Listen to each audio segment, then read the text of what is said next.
وی چې زما پلار او مور ما له یو جنۍ کتلې ده وغیره له غوښتلې ده او زما دغه جنۍ سره طبیعت نه لګي هغه مې نه ده خوښه نو اوس زه څه وکړم دې سوالونه ډېر زیات راځي او دا کار د هلک سره هم کیدی شي او دا کار د جنۍ سره هم کیدی شي کله داسې چې مور پلار خپله لور ورکړي داسې هلک له چې هغه پرې راځي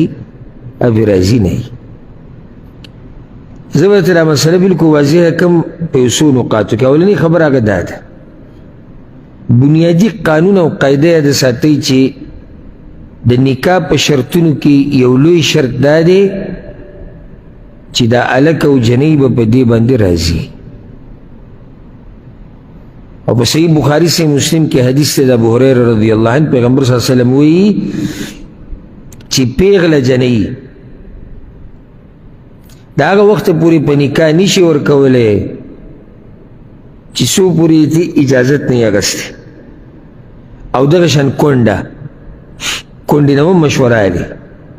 خو صرف دومره ده چې د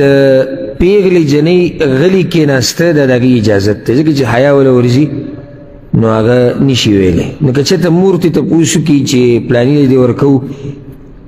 او ته پرې راځي او دا غلی شي نو دا دلیل د څه دی دلیل د رضا دی چې دا پرې راځي او هلک رضا خو شرط دی چې جنۍ دپاره رضا شرط دی نو هلک دپاره خو شرط صرف جنۍ کې دومره دی چې جنۍ د رضا سره د هغې د مشرانو رضا هم شرط ده یعنی جنۍ به هم راځي